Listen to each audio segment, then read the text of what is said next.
you all for joining us. We're going to start with our next presenter, Raleigh, and he's going to give us some tips on meeting and reaching goals. Exactly. Thanks. Okay.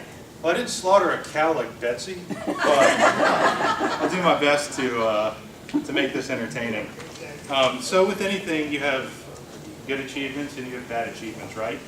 So I'm going to start by showing you some humorous, some serious pictures of people achieving some goals here. So let's take this guy, for example.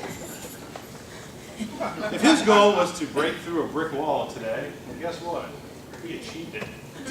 Not necessarily a good thing, but that is an accomplishment. So this next one is pretty great. The photo bombing extraordinaire.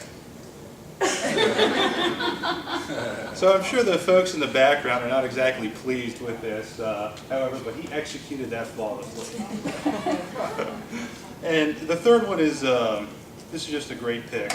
These are survivors from the 2013 Boston Marathon, crossing the finish line at the 2014 Boston Marathon.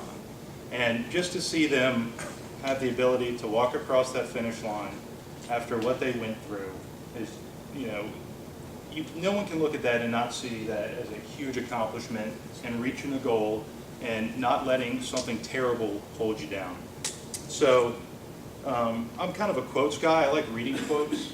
On my Twitter feed, I don't tweet, but I follow a ton of people, and they're all positive commentaries. So if you're having for me, I'm having a busy day, mind's everywhere. I'll fire up Twitter and just read through some motivational things. And this is one of the quotes coming up here that kind of resonated with me a little bit.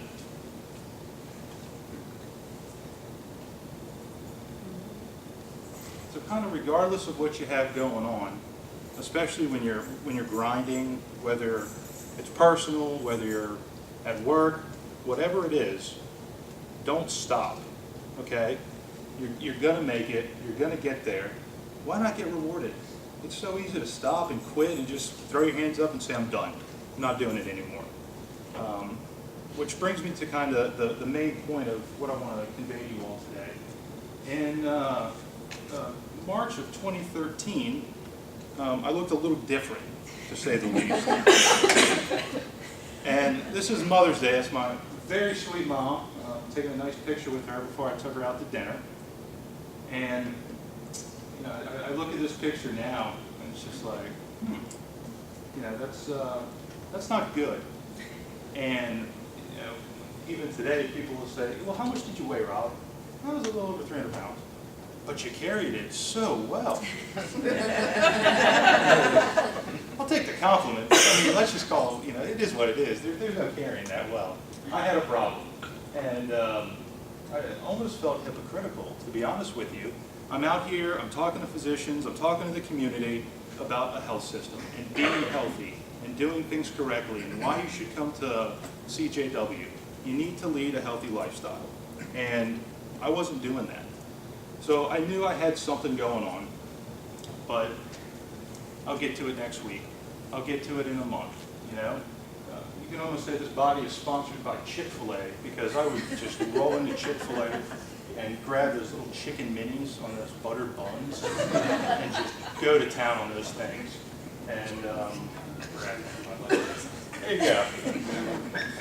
So your mama was still proud. Oh, she was proud, but she was a huge cheerleader with hey, how about you go to a gym or just do something different. Yeah, I'll get around to it. So this kind of changed in March of 2013. I had a sinus infection I just couldn't kick.